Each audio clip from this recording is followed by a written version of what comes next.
Olá, candidato, bom dia, seja muito bem-vindo mais uma vez aqui ao UOL. Façam todos um excepcional dia. Obrigado pelo convite e vamos mudar São Paulo. Tamo junto. Obrigado, Fabiola, Landim, ao Fábio. Vamos para cima. Olá, Fábio. O Fábio que é editor de cotidiano do Jornal Folha de São Paulo. Bom dia, seja bem-vindo. Bom dia, Fabiola. Prazer. Vamos debater São Paulo. Minha parceira do UOL, Raquel Landim. Bom dia, Raquel. Bom dia, Fabiola. Bom dia, Fábio. E bom dia, Pablo. Bom dia, o candidato. Bom Bom, dia. até para a gente explicar aqui para nossa audiência as regras dessa nossa sabatina aqui. É o seguinte, para a gente conseguir cumprir esse objetivo de tratar desses 7 assuntos, a gente tem uma regra que é muito importante, né, para cada bloco. A gente vai colocar ali uma média de duração de 8 minutos, né? Se ultrapassar um pouquinho ali, não tem tanto problema, mas 8 minutos. E a ideia é não fugir do tema, né? A gente pede para falar sobre esse tema, fugiu do tema, aí tem advertência, entendeu? Fugiu do tema, advertência. Ó, não pode fugir do tema. Aí, se fugir de novo do tema, mais uma advertência. Na terceira, eu vou encerrar o assunto e a gente passa para o próximo, tá? Mas acho que a gente não vai ter esse problema aqui, não, porque tem muito assunto para que a gente fale de cada um desses temas. A gente dividiu aí nesses 7 temas. Eu vou começar pela área de educação. E o tempo começa a correr somente no início da sua primeira resposta. Bom, queria falar sobre educação, até porque esse é um tema que eu sei que é muito caro a você, né, candidato? O tema educação, pelo seu trabalho, inclusive pela sua história. Tem no seu programa de governo ali algumas ideias, né, para até trazer novidades do currículo escolar da rede municipal de ensino. O seu programa de governo diz: o currículo escolar será atualizado para incluir temas modernos e relevantes, alinhados com as demandas do mercado de trabalho. Incorporar no currículo escolar programas que ensinem princípios éticos e valores morais. Né? Isso é o que está aqui, as aspas, dentro do seu plano de governo. Eu queria saber quais são essas disciplinas que o senhor quer colocar. O senhor pretende seguir a Base Nacional Curricular? Porque isso é obrigatório. Mas o senhor tem também, né, a liberdade de colocar novas disciplinas. Queria saber quais são essas disciplinas e no que isso está baseado. Né? Tem algum estudo que o senhor traz para essas novas disciplinas serem incorporadas na rede municipal de ensino? Bom dia mais uma vez a todos. Obrigado pela oportunidade de estar aqui. Obrigado a você por me dar a oportunidade de servir São Paulo. Eu recebi as regras, antes era uma apresentação, eu acho que eu poderia falar nessa apresentação, então a gente já segue nas respostas de cada tema, né? Mas para vocês saberem, eu sou o Marçal, estou liderando as pesquisas aqui em São Paulo, nas trackings, que é o que cada campanha faz, está muito mais assustador, na rua está mais caloroso ainda, fique em paz que vai ser no primeiro turno. Em relação à educação, como você mesmo disse, Fabio, é obrigatório cumprir a base curricular, então nós vamos cumprir. Assim como todo bom cidadão tem que cumprir seus deveres e cobrar seus direitos. Agora, a cidade de São Paulo ela está um pouco complicada em relação à educação, porque os nossos números do IDEB só têm caído. Né? São Paulo, por ser a maior potência do hemisfério sul, não só do Brasil, tinha que ser a número um. A gente gasta um pouco mais de 25 bi com educação a nível municipal, e isso não tem sido o suficiente nem para alfabetizar nossas crianças. Nível de alfabetização está em 38%. O prefeito realmente não preocupou com isso, ele preocupou em asfaltar a cidade até o Acre, segundo palavras dele, mas a educação não tem um acompanhamento. Talvez porque ele não seja educador, né? Eu, hoje, para vocês terem uma ideia, eu tenho 1,5 milhão de alunos na internet. Esse número de alunos é maior do que a maior faculdade do país, isso tudo é EAD, né, à distância.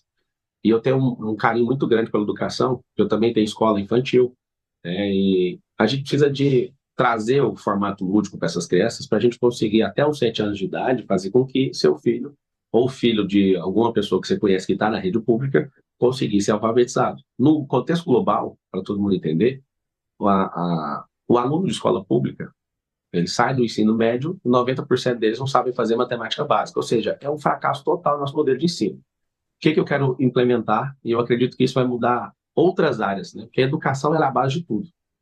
Tem 3 coisas que são fundamentais em qualquer tipo de governo, que se a pessoa não investir energia nesses 3, a gente vai ter problema na sociedade e vai ter um desregular na segurança. E eu vou explicar. Isso é educação, tá? Não estou fugindo do tema, porque educação molda tudo. Eu, Educação, esporte e empregabilidade. Emprego, por exemplo, diminui a criminalidade. Quanto maior a oferta de emprego, quanto maior a qualificação desses empregos, menor vai ser o problema da nossa segurança, que é o problema número 1 hoje, para a maioria dos paulistanos. Aonde que a gente resolve isso? A gente resolve isso na educação. As Ô, pessoas têm que candidato, não, entender os três só pra níveis. gente não. Porque eu sei que o senhor está trazendo todo o conceito da educação, mas a gente tem várias perguntas sobre educação que até incluem coisas que o Vamos senhor está lá. falando. Em relação a essas Sim. disciplinas, o senhor tem claro quais são essas disciplinas? Tem a primeira, que é a que mais molda o comportamento humano. Inteligência emocional, ou como é conhecido, socioemocional. De novo, isso vai impactar lá na segurança do país, vai impactar nas decisões que a pessoa toma ao invés de fazer uma besteira. Isso impacta em tudo. Então, isso tem que estar desde o início na escola pública. Segundo, empresarização. Nós nos tornaremos uma nação empreendedora a partir de São Paulo. São Paulo tem 2 milhões de CNPJs. O que é que a gente tem que fazer? A gente precisa ensinar a empresarização desde pequeno para as pessoas, para os paulistanos, porque a gente, vamos pegar um quadro de 100 empresas, até o terceiro ano, uma empresa nova tem uma chance de quebrar de mais de 80%, porque a pessoa não entende como isso funciona. Ah, você quer que todo mundo seja empresário? De maneira nenhuma. Eu quero que todo mundo, com o nosso dinheiro, aprenda a fazer isso. Nós vamos transformar a escola na escola olímpica, vai ser o maior marco da educação aqui na cidade de São Paulo. São mais de 60 esportes, esporte, moda, caráter. O que nós vamos fazer? Dar uma identidade esportiva. Marçal, você acredita que quantos por cento da população vai conseguir seguir no esporte? Eu imagino que nesses primeiros anos, de 30% a 50% das crianças vão se encontrar no esporte. Quem não encontrar no esporte, se encontra na empresarização. Quem não encontrar em nenhum dos dois, se encontra na música. E por aí vai as profissões. Mas a grande questão do Estado é fazer com que o povo tenha um caráter moldado. O que é esse caráter moldado?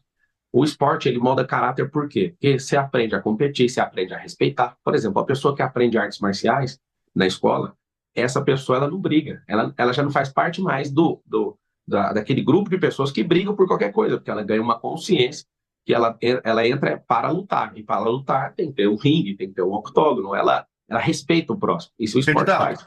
Ela come melhor. Desculpa, pode falar. candidato, desculpa, eu quero puxar esse gancho seu aí. Você está falando sobre incluir novas disciplinas. Eu queria entender um pouco justamente as ações práticas que você pretende implantar e como pretende. Porque o seu plano de governo fala, por exemplo, que o problema não é falta de recurso, mas falta de gestão, de foco, acompanhamento do aprendizado, fala de casos de sucesso no país. Como o senhor citou agora há pouco, o problema do aprendizado na idade errada em São Paulo é grave. O que de prático o senhor planeja fazer logo nos primeiros meses de governo? O que o senhor vai fazer no começo? A primeira coisa que a gente tem que fazer é treinar os professores. Eu não conheço nenhum processo que vá mudar a mentalidade de alguém na ponta da criança se eu não conseguir entrar no coração dos professores. Eu não sou pedagogo, mas eu sou um professor. As pessoas insistem em me chamar de coach, eu não sou coach, mas eu dou aula. Eu sou mentor de muitos empresários, de muitos trabalhadores. Tirando 1,5 milhão de alunos, talvez eu seja mentor no Brasil hoje de 12 milhões de pessoas. E aí, alguns não sabem até medir esse fenômeno, né, que eu fico ouvindo, né? Acho até bonito vocês usarem esse nome, o fenômeno, o fator Pablo Marçal, porque eu já venho mudando a mentalidade das pessoas. Posso ser criticado, posso ser essa pessoa polêmica, estou sozinho nessa disputa, né? Estou só com o povo e com Deus, mas estava terminando até de responder a pergunta dela, socioemocional, empresarização, a questão de uma identidade esportiva, tecnologias e profissões do futuro. Nos próximos 15, 20 anos, Haddad, a gente vai perder umas 300 profissões para inteligência artificial, para algoritmo, e a nossa nação é uma nação que não migrou para a tecnologia. A gente é usuário de tecnologia. A gente não é criador de tecnologia e não vê os políticos, porque os políticos não entendem isso. Eles estão apavorados, por exemplo, eu não tenho um minuto de televisão, nem rádio, sem as minhas redes sociais, ainda continuam crescendo nessas pesquisas e está apavorando todo mundo. Por quê? Porque existe, de fato, um extrato na sociedade que já me ouve. E aí, o que a gente precisa na educação, para fechar a resposta da Fabíola e complementar a sua? Se a gente ensinar profissões do futuro para um garoto da favela, esse garoto vai começar a sonhar desde pequeno fazer isso. Hoje tem 3 coisas que os meninos da favela querem fazer. Eles querem fazer jogador de futebol, aí se não tiver o talento, ele já desanima. Ele quer ser MC, por quê? Olha que interessante isso aqui que todo mundo precisa saber. Ele quer ser MC, ele quer cantar, ou ele quer ser do crime. Isso eu falo no contexto, né, a maior parte das crianças. Tem gente que quer ser bombeiro, quer ser polícia. Só que essa são os 3 maiores. Porque eu estou entrevistando as crianças e perguntando o sonho delas.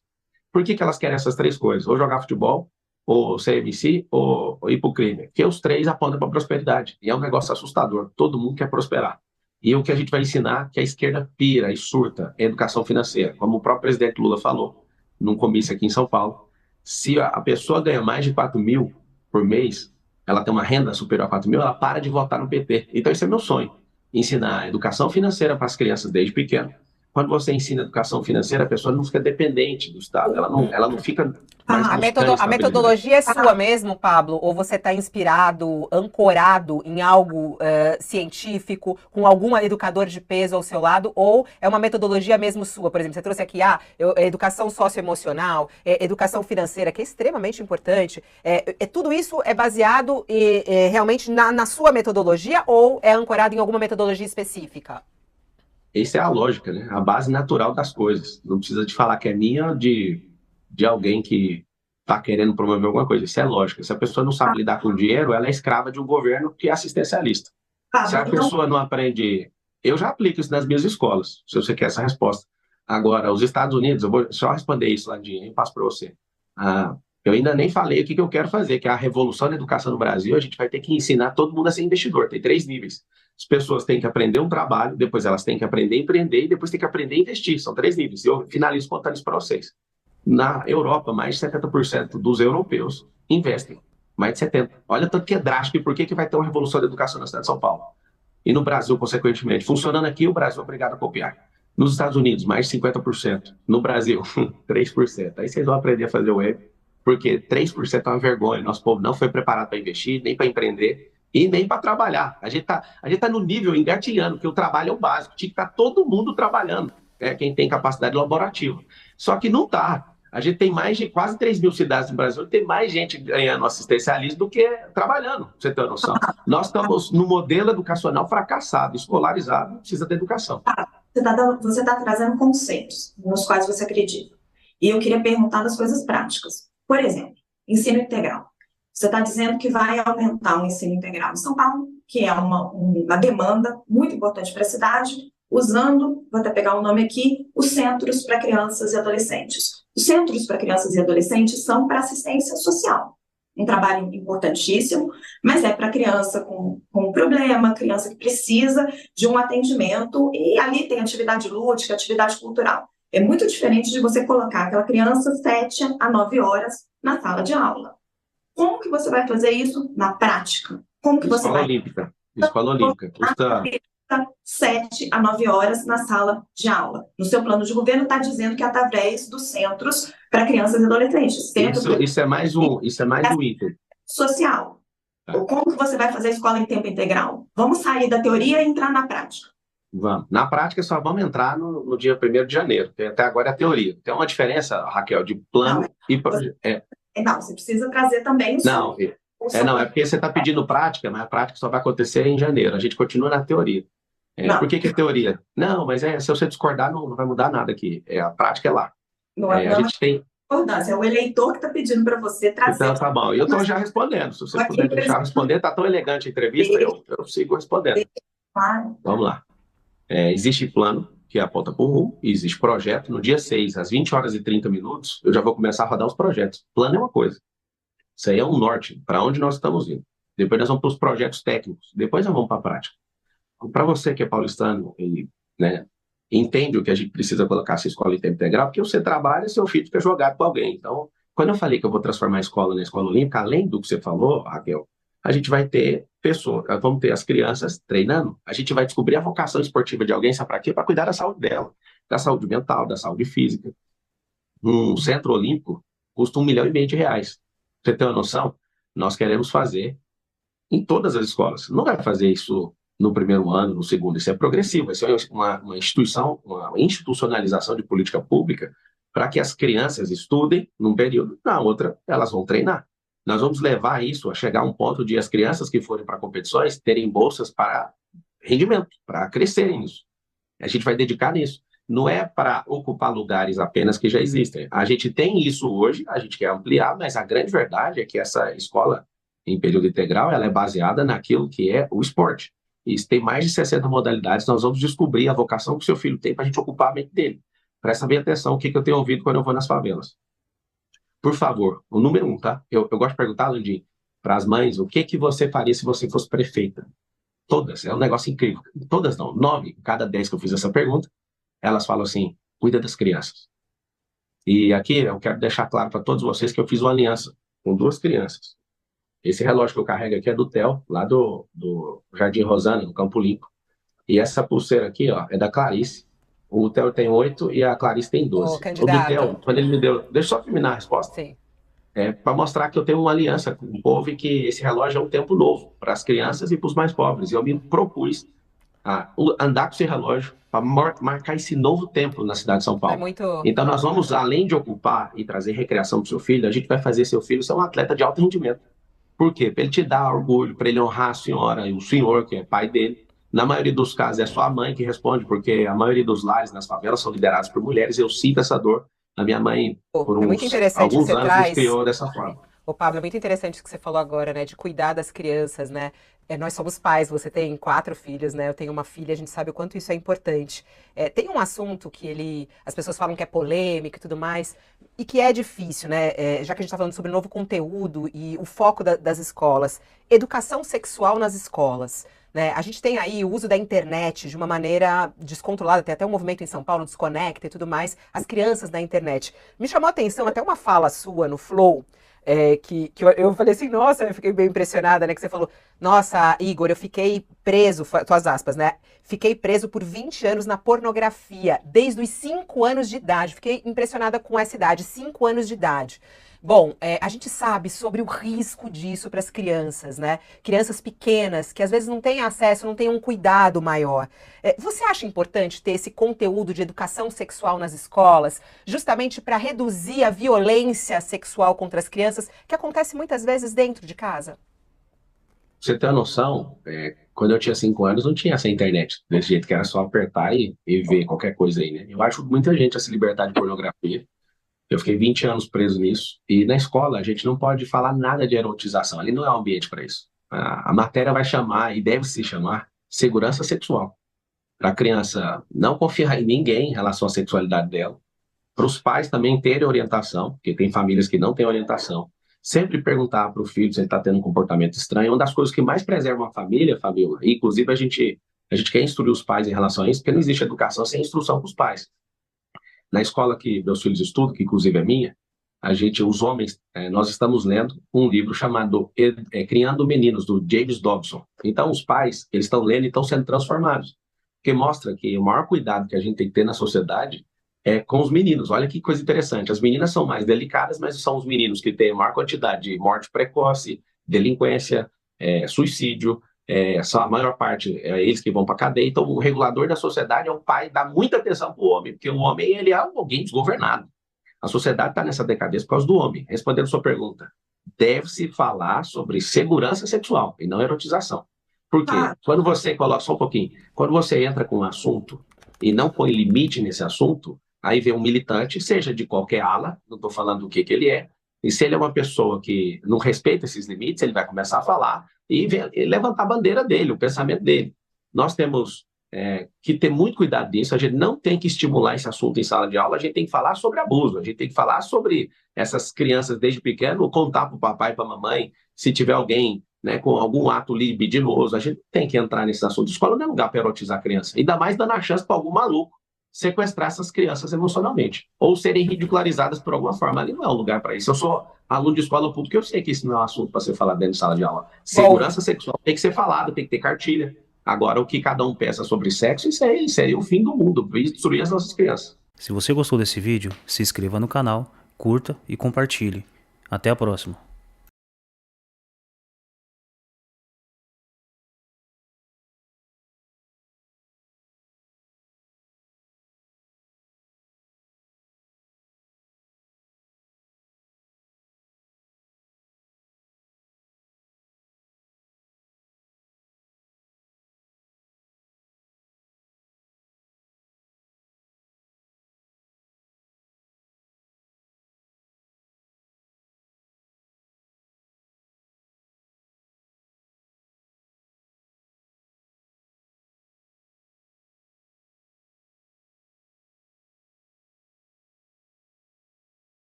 Se você gostou desse vídeo, se inscreva no canal, curta e compartilhe. Até a próxima.